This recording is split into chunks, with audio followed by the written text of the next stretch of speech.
because when I came home after 8 years, I paroled out to my brother's walk-in closet.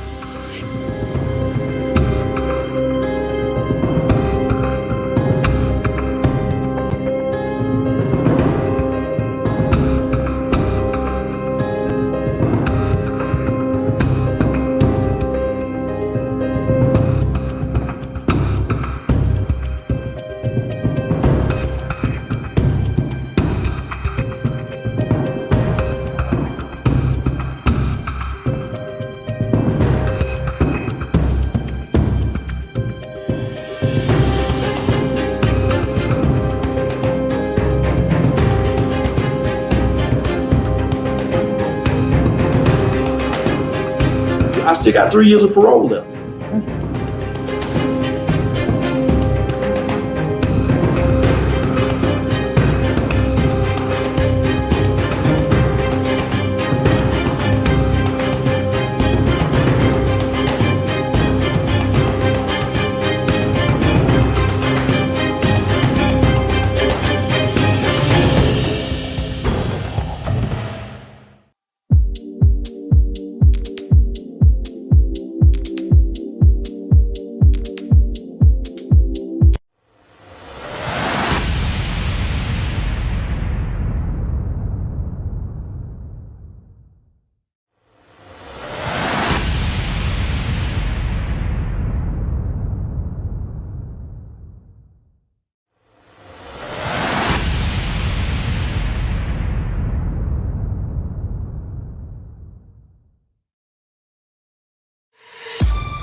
On TV yet. So now I wanted to bring her back because her story is so good. She also does graphics for us. She does our step and repeats for our events. So let's welcome Tara Gazzuolo. Hey, Tara. Hi, everybody. How are you? We are good to see you all. Yes, good to see you. Look beautiful with that red lipstick. Of we got our red course. on. So tell us a little bit about your story. Well, like you all said, my name's Tara Gazzuolo, and I live north of Atlanta. I live in Woodstock, Georgia.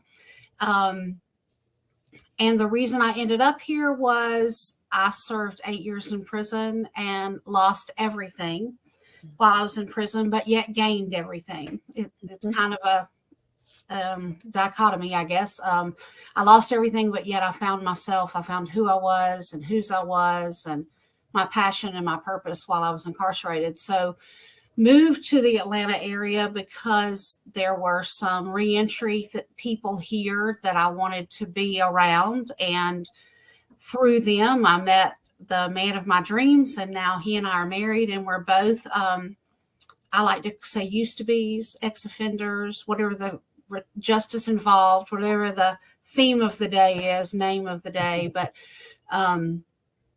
just have I've been home almost, well, let's see, it's been almost 20 years. Wow. No, I came home in 2013, so that's 10 years. Sorry. I'm sorry. I'm blonde, so sometimes the math isn't the best.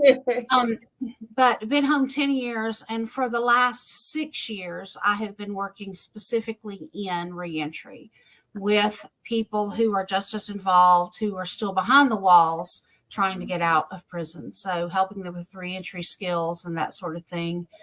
One of the things that I did find while I was in prison was graphic design. As you said, Brenda, I get to share my graphic design skills. And I did go to graphic design school in prison, and I own my own graphic design business. But that's just a little part of who I am. The biggest part of who I am is helping people who are where I was get out, be successful, and be able to look back later and say, wow, I might have been a felon, but now I'm fabulous. And using their incarceration to their advantage, helping it become a stepping stone and a way to, hit the ground running when they get home. So, If I wouldn't have become a felon, I would not be doing what I'm doing now. exactly. Same I'm here. not sure what kind of a life I would have. And I'm very thankful that I have the life that I have right now. Right. In Georgia, you're called an ex-offender. Well, I don't really like to say I offended. I don't know who I offended, but I offended somebody. But I really like to use the term, justice involved. But I'm just like you. I wouldn't be in the work I'm in. The number one requirement for my job and qualification is that I'm a convicted felon. And So that's I wouldn't have a unusual. job. Usually they don't want that. Right. The state of Georgia sees the value in having lived experience and helping others use that, allowing us to use our lived experience to help someone else. So that's actually fantastic. Yeah, that really is. We don't get the privilege of hearing that very often from the people we interview, but that's great to hear. And the fact that you're jumping in to help support that cause and spread that awareness and help with re-entry, I think that's amazing. Can you share what you faced when you got out 10 years ago? What were you facing? What did that look like? And because I'm going to assume that has part of what has inspired you to help people through that process. Yes. Usually our biggest pain is what we used to serve. So yes, I'm interested. When I was incarcerated, my mother passed away. And when 16 months into my incarceration, my mother passed away. I was married when I went to prison. 6 months into my incarceration, my husband divorced me and moved to Missouri, and I never heard from him again. I did have the support of my mom and my brother and my sister. Well, when my mother passed away, all of a sudden my brother and sister stopped coming to see me. Found out later that my mom was sending them the money to come, the money to get the hamburgers out of the vending machine, all of that. So 16 months into my sentence, all of a sudden I was completely alone. So what I had to do was find out who I was. And fortunately, I surrounded myself with good people while I was incarcerated. So I was able to come up with a plan. I just heard you say something. Good people while you were incarcerated. Oh, many, many more good people than there are not so good. Now, I'm not naive enough to think there aren't people in prison who deserve to be there and should be there and all that. Yeah, but absolutely. Just because you end up in prison doesn't mean you're not a good person. Right. Lots of stuff can happen. But the day I left the prison and went to a transitional center, and at the transitional center, one of my counselors found my family, my brother and my sister. And not a healthy relationship, but when we're in prison, we're desperate to go home. Mm-hmm. So all of a sudden I had somewhere to parole out to. So I paroled out to my brother's walk-in closet. He made a bit of room for me in there. Wow. And I had little to no support. I had a roof over my head, but that was it. And because of the nature of... And the state didn't care, did they? No, I got $25 in an outfit. Mm-hmm. I got a pair of shoes that were too big, a pair of pants and a shirt, and a little card with $25 on it. Didn't matter. But I had to report to parole the very next day. Actually, my brother made me go that afternoon. I had to report to parole, and all of a sudden I had fees and fines and things and no job. So I was forced to get a job. Yes, exactly. I had to be out of my house from 8 a.m. to 3 every day looking for work. Here I am from a small town in South Carolina, all of a sudden immersed in Atlanta, trying to learn how to ride MARTA, trying to learn how to do it all. But the good thing is I had put the time in working on my reentry in prison, so I had a plan. But I had, like I said, I had little to no money, little to no support other than a roof over my head. It was tough. I didn't have anybody. So what I did was I immediately reached out to some of the prison ministries that had come into the prison while we were there, got involved with them. They introduced me to a guy who had just come home from prison a year before and had walked through. Of course, now I'm married to him. But I had to find my own help. And you know, when you're first released from prison, and Brenda, you may be able to attest to that, you feel like you have this big, huge ex-offender right here. You know, Everybody's parent. Everybody knows I was in prison. You know, I didn't even, my mom said, let's go to McDonald's. I said, oh, that sounds great. And she parks the car, and I was like, aren't we just going to go through drive-through? And she says, no, and you need to get over that. Well, on the way home from the prison, we stopped at a convenience store to get gas, and my brother said, "Go get you something to drink." And I don't know in Kansas if you all have Quick Trip, but there's about 9,000 options. Mm-hmm. So I stood there totally confused because I had had Coke, Diet Coke, and Sprite for 8 years. That was it. So I got nothing. I couldn't make a decision. So all of a sudden, I'm gone from a world where I had 3 outfits, 3 uniforms, a small little locker, everything fit in that. And I knew what I was going to eat because it was provided. I knew where my schedule was done for me. All of a sudden, I had to be out in this big world by myself. And that's scary. And again, as I said, I had nobody. So, fast forward a little bit, I started getting very interested in reentry and how maybe I could help make someone else's reentry a little easier. And my husband and I went to a reentry summit, and the state of Georgia introduced a position called a forensic peer mentor. And they were introducing how people who are ex-offenders are going back into the prison to help come do reentry plans. Well, that day I decided that's what I'm going to do. I don't know how I'm going to do it, but that's what I'm going to do. So I put a plan into place. That was in July. And in February of the next year, I attended the Forensic Peer Mentor, the Certified Peer Specialist program, because that's the first thing I had to do. I got my certification with that. And then at that training, I met the Forensic Peer Mentor project director for the state and gave her my resume that day. And I got hired 3 weeks later, and I've been working in the reentry field ever since. The first place I worked was the actual prison where I was housed. Wow. And, you know, had an office, had keys to the very prison where I had a room or a cell. Wow. So it was really amazing. And I stayed there for 2 years at that prison. And then I left there and went to the Day Reporting Center, which is a drug and alcohol treatment program that the Department of Community Supervision, which is probation and parole, runs for people who are have substance use disorder. Well, it was there that I decided I would like to know more about substance use and helping people with their substance use. So then I attended a second training and got my certified peer special addictive disease as well. And I stayed there for 2 years and then left and went to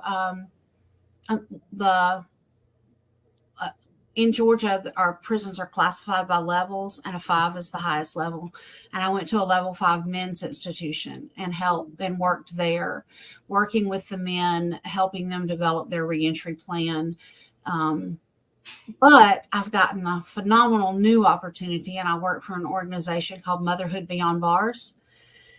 And what happens in Georgia is when a woman goes into a county jail and she is convicted, if she is pregnant, she's fast-tracked into the prison system, and she goes to a prison in Georgia where all the pregnant women are.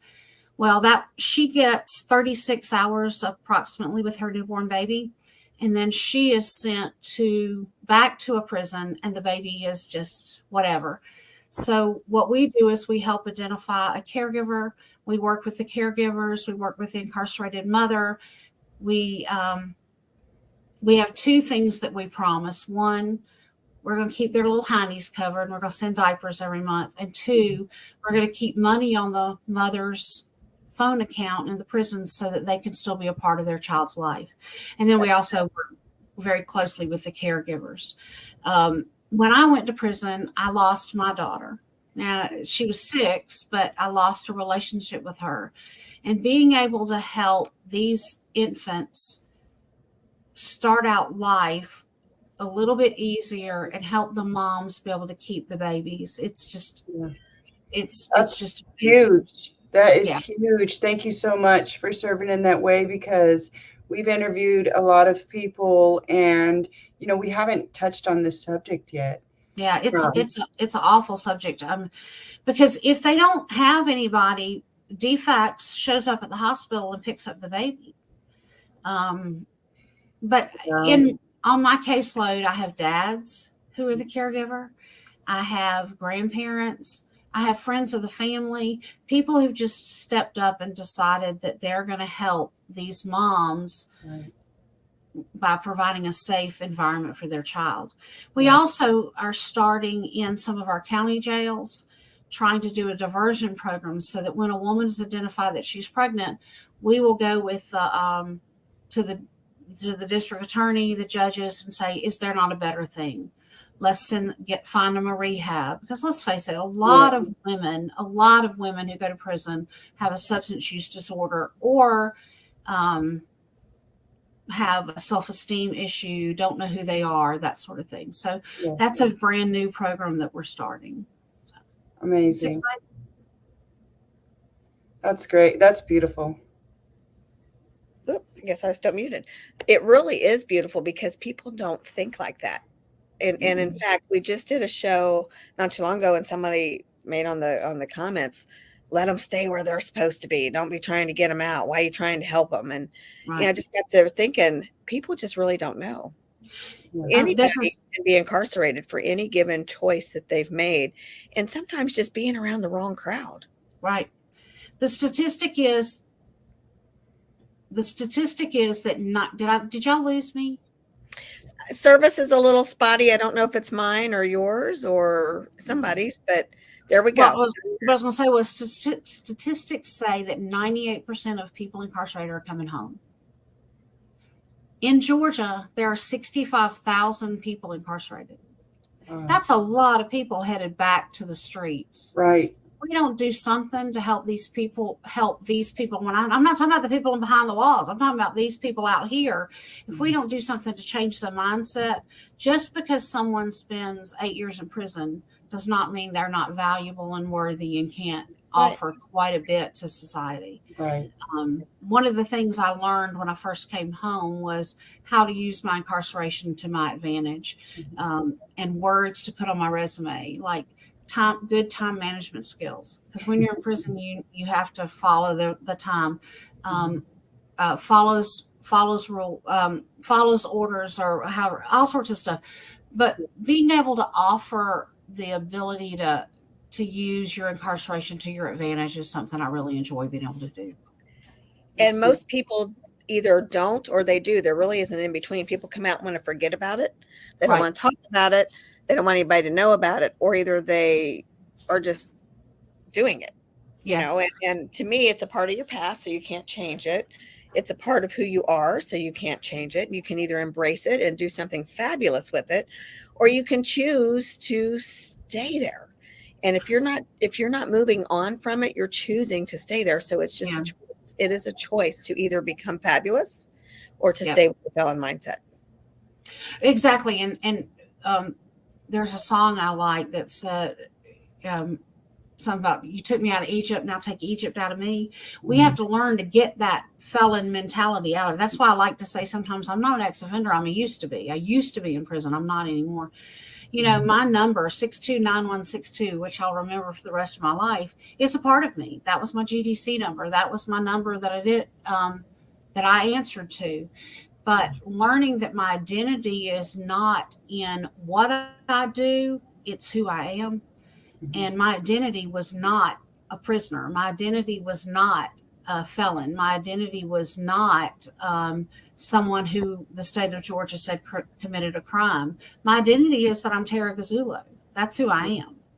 And that's who you should be. And that is who I should be. And not making excuses for that.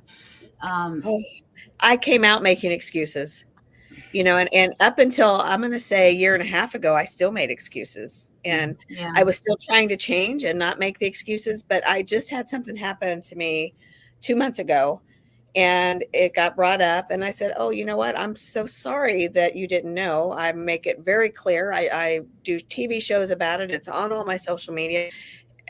Maybe I need to go back and add under my name, Felon. so everybody sees it that way.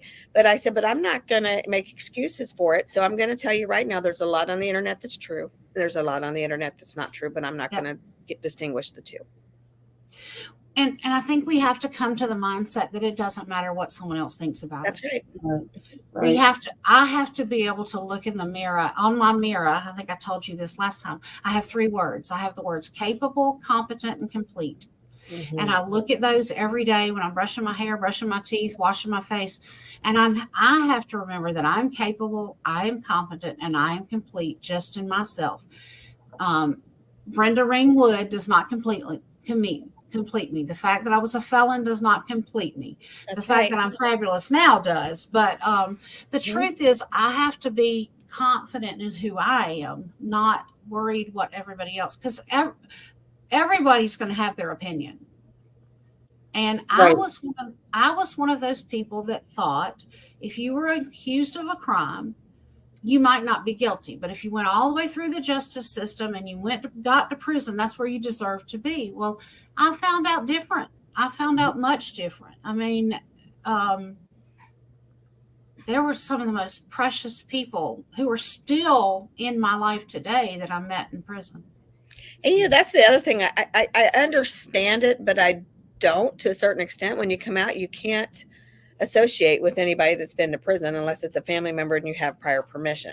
Exactly. So I get falling back into your old crowd and that type of stuff. But I sat 4 years day in and day out with people. And so I wasn't actually in a prison. I was in a federal holding facility. Mm-hmm. So we were in one room. We were in a big room with our cells off of a big day room. So our showers and everything were right there with us. So other than going in for our lockdowns for count or going in and shutting yourself in the room, you were always around these people, except for nighttime because there was only 2 to a room. So you were with these folks day in and day out. So how in the world are you not supposed to carry a relationship on with somebody that you sat with for a long period of time? Absolutely.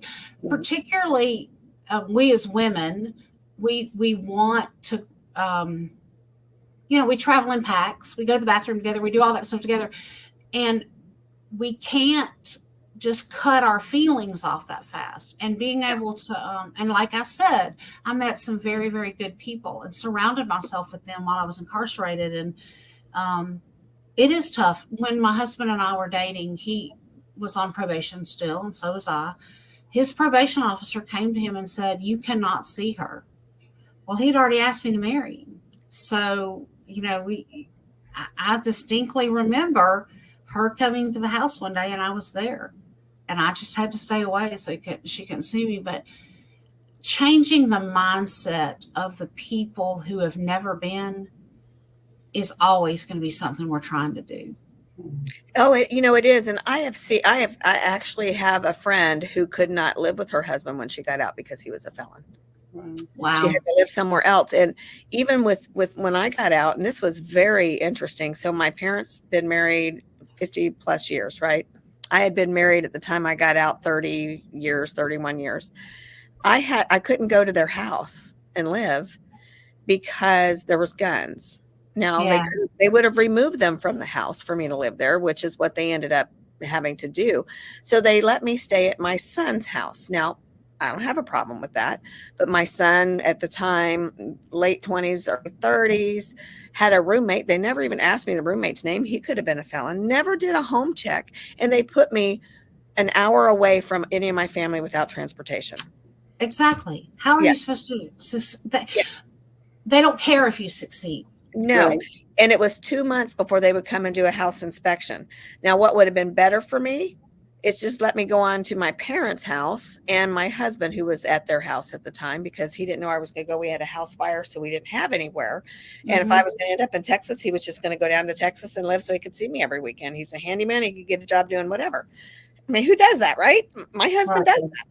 And they would prefer to see you fail. Yes. So we were in Leavenworth County. My son lived in Kansas City in a completely different county. Thank goodness my husband was able to get me a car so that I did have transportation, but I would have been on a bus route, wouldn't have been able to see, folks. And I was very ill. I was very sick. I couldn't even, my son's house didn't even have AC. His AC had been broken. Oh, man. And he didn't have the money to fix it. And it was 100 degrees. And I had just had surgery. I still had stitches in my knee when I came out. And I was so ill that I couldn't even wash the dishes without passing out. It seemed like, it was, I had some serious medical problems and I was able to get them fixed, but they didn't care. No, they don't. Mm-hmm. It's a broken system in this in the country. It really is. And in Georgia, it's called the Department of Corrections. There is no correcting going on. It's but when you talk to unit teams, I have a lady that I go to church with, and she trains the unit teams, and she says we are in the business of correcting. We are not in the business of discipline. We are trying to correct. She truly believes, because she trains the unit team and is not in the prisons, that they are correcting. And there's nothing there. And Isabel was a correctional officer. The CO that we weren't allowed to talk to the cops, she got it. She saw that these were people that needed a friendly face, that needed to be cared for. And they don't seen as human beings, and yeah, it just boggled my mind, because I have loved ones who have gone through the system and been in prison and everything before I ever was a corrections officer. And I knew who these people that I cared about were right before they made whatever decision they made that landed them there.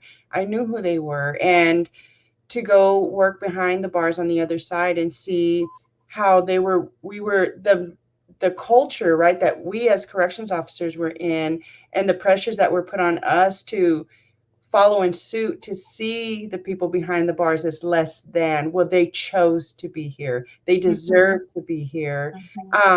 We would see in real time these people's lives falling apart before their eyes, before our eyes. They were little by little losing everything while they were getting prepped to go to prison. And just watching them, through the panic phase and then to the acceptance phase, and that broke my heart, because although it's necessary, right, to just accept once you get your sentence and you're going, like, find whatever peace you can with it. But sometimes that I would see that peace that they would take on would really be more like defeat. It wasn't really peace. It was just defeat.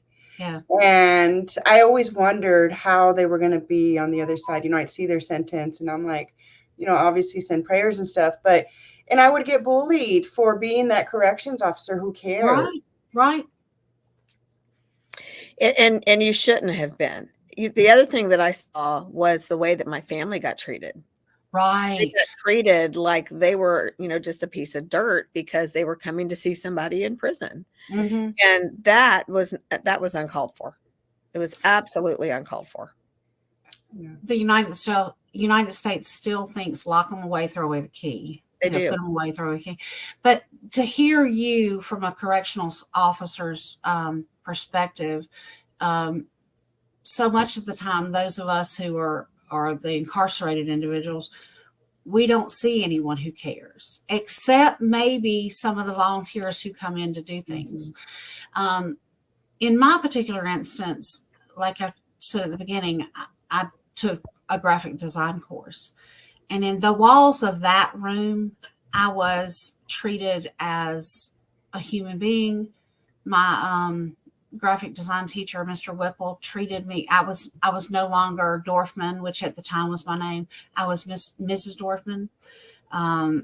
We actually did the graphic design for the state of Georgia for the Department of Corrections. So, the warden would come in and ask us to do things, not tell us to do things. And inside the walls of that classroom, I was not an incarcerated individual. I didn't get paid, but it was okay. I learned a valuable skill. And it was inside those walls where I began to feel like I don't have to be here. I get to be here. I'd go up, I'd be in the graphic design class all day long. We stayed there all day. We didn't even have to go back for count. We didn't even have to go back for lunch. We got to stay in the classroom and being there. And it's a year-long course. And then after the year, I became the teacher's aide. So I got to stay for 18 months longer. And had I not had that, I don't know where I would have ended up today. Right. Like you said, defeat would have set in a lot sooner. But there is something to be said for becoming content with where you are. Just because you're content doesn't mean you're comfortable. Right. And that's kind of how I got, the serenity prayer says that you have to accept the things you can't change. I couldn't change where I was, but where I was could certainly change me if I allowed it to. Right. And I didn't, either the good or the bad, or for good or for the bad. So what I chose was to let it change me for the better, so that I wasn't that same woman that came to prison. Not that she was all that bad, because she wasn't, but finding out my identity and finding out who I was and being different than when I went in a more positive way is kind of what.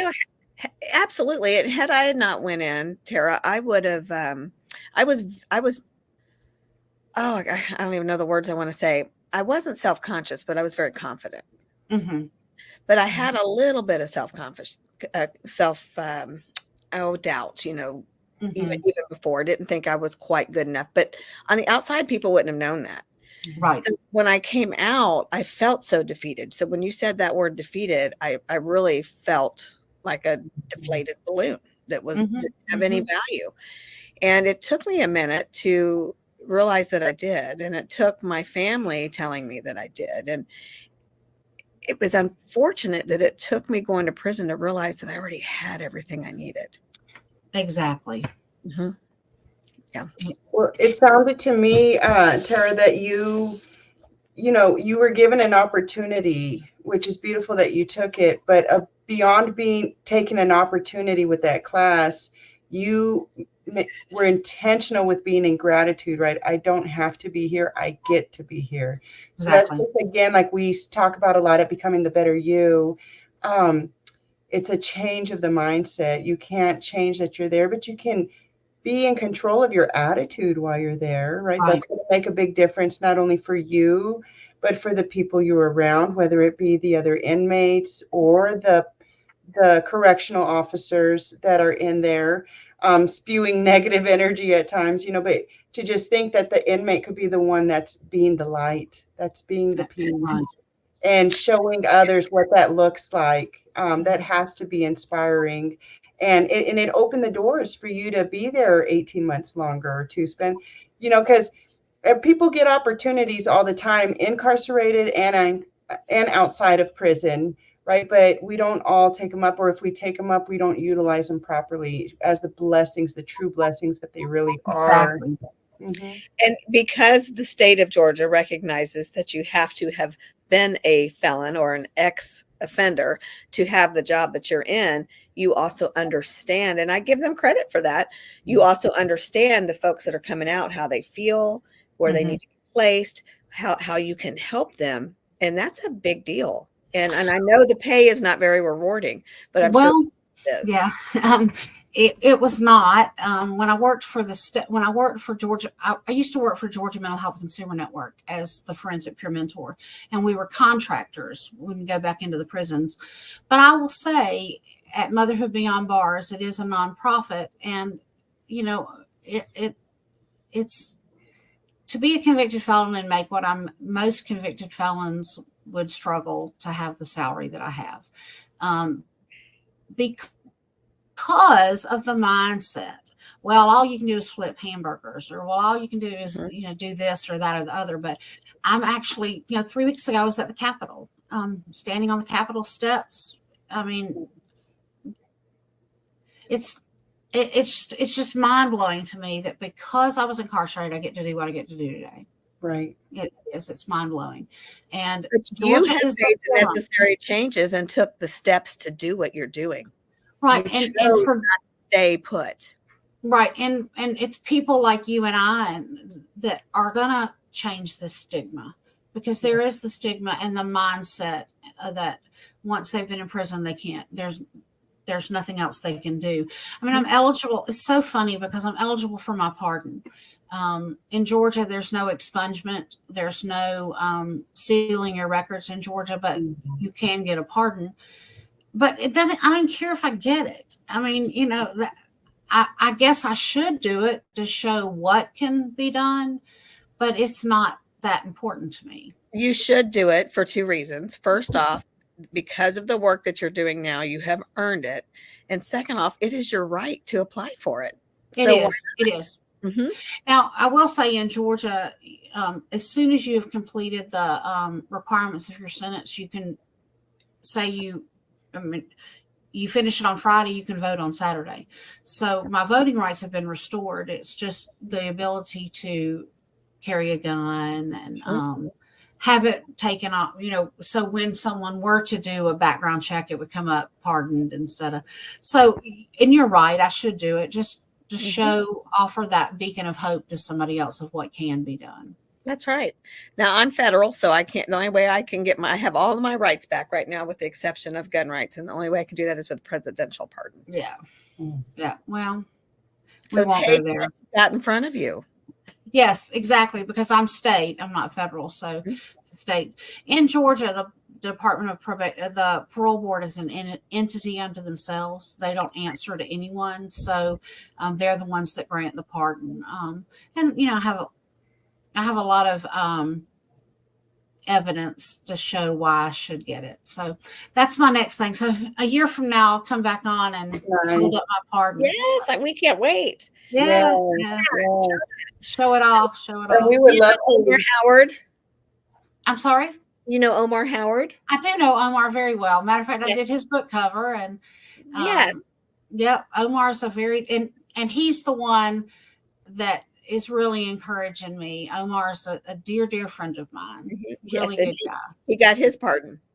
Yes, and he has his honorary doctorate, and he works in the prison system as well. And yeah, he's a good guy. I do a lot with Omar. Yes, he is.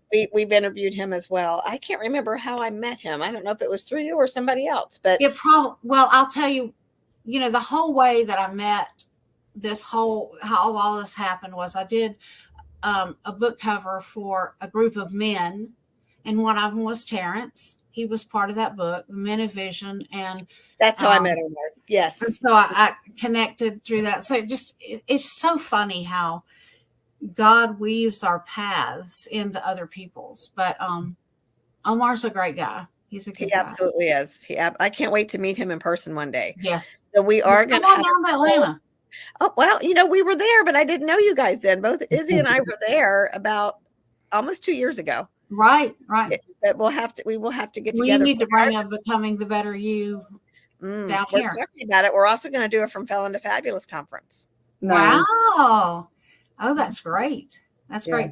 I just think that this is the type of thing that's going to change the mindset of those of us who have the felon behind our name, being able to change the mindset of others. That's the reason why I started doing it, because I got tired of the way I was being looked at. So when COVID hit, I started just doing this, and it wasn't under From Felon to Fabulous. It wasn't even thought about as anything other than I was trying to educate people, the good, the bad, and the ugly, about the prison system. That it's not all bad, it's not all good. There's some very good and there's some very bad, but we're still just people. We're human beings. And so even before I started Becoming the Best You, which is, we had to change our name to Better because the best was taken. So Becoming the Better You evolved because I was still hiding. See, I was supposed to do From Felon to Fabulous first, that I was still hiding, and God brought some stuff to light, and Isabel was a part of that. And he said, quit hiding who you are. I'm going to show people who you are. And through that, do what I'm telling you to do and just trust me. And I had to, and I had to take a pretty hard blow. And I said, no more, we're going to do From Felon to Fabulous. So you just said the word trust. Oh, yes. That's one thing. That's one thing that's stripped from you in prison is you can't trust anyone. So, and every year I ask for a word for the year, and my word this year is trust. In December, my husband and I went to Cuba, and my husband is also a convicted felon, and I was very concerned that he would not get into Cuba because of the nature of his charge. And I realized then that I didn't trust God. I didn't trust that he would do what he'd say to do, that he really meant, Jeremiah 20:11, he really wanted me to prosper. So I realized when my husband got his passport stamped and the customs guy said, "Welcome to Cuba," I realized then God's going to do what he says he's going to do. Right. And I had So to learn that. That's yeah, right. that's my word for this year is trust. I love that. And you We know, I not- want to say, you guys were fabulous before you were ever a felon. It just Absolutely. it took that pause and that slowing down to acknowledge and gain the awareness of who you really were, so you can go out there and shine bright, just like both of you are. So I'm so grateful to be a Now, part Tara, of it. you know why Izzy is a great fit for us. Yes, I'm excited. I'm so excited. Mhm. It's great to meet you today, Izzy. Yeah, same. So I have probably 50 interviews on my YouTube channel pre BTBY about being incarcerated. Wow. That's where I met Omar. I've got some good stuff on there, but there is nothing like sharing your stories live, and nothing like putting things out there that can shed light on things. You know, just like I thought I was past a lot of this, and then something else rears its ugly head just 2 months ago, just a comment on the show, but that's going to happen for the rest of my life. And you know what? I'm prepared for it.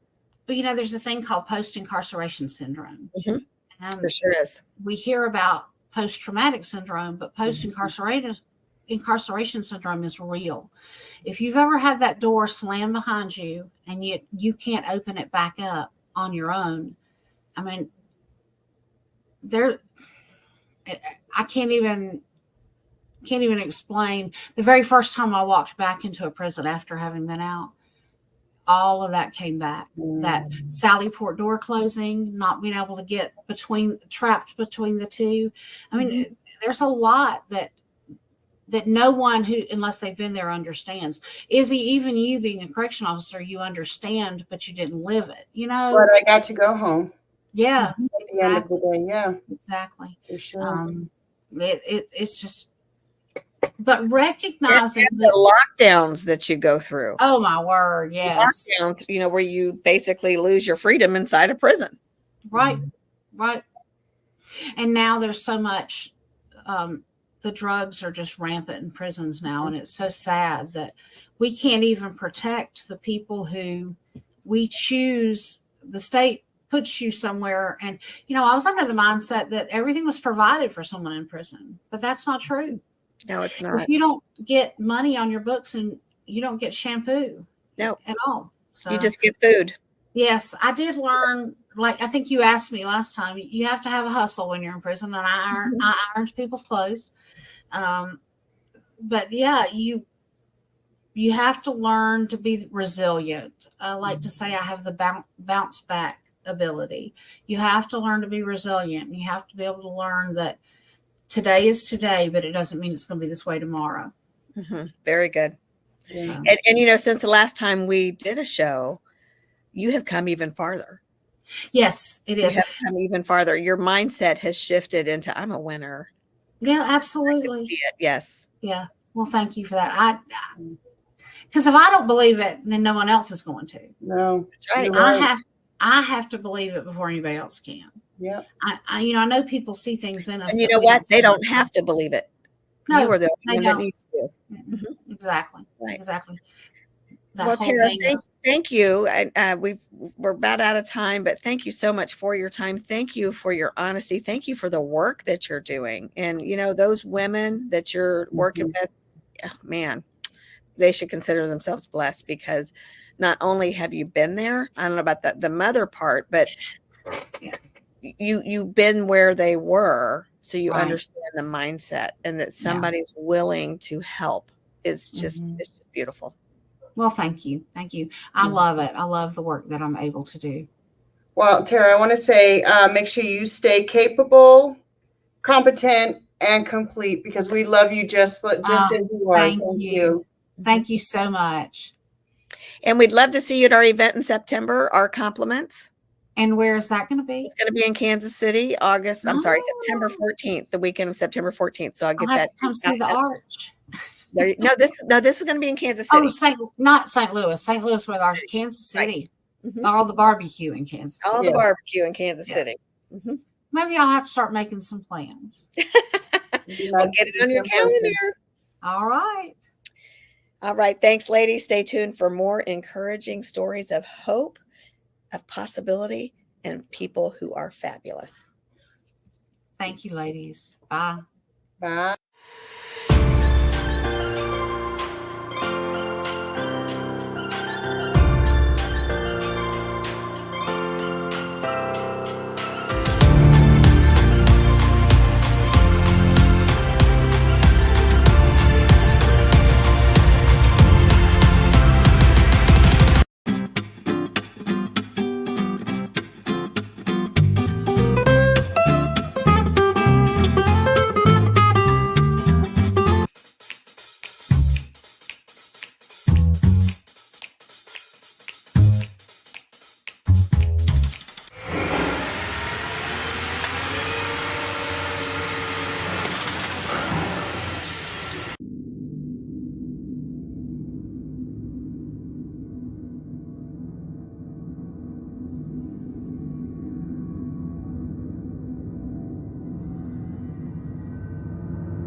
Or do you want to be the person that helps, that soothes, that loves?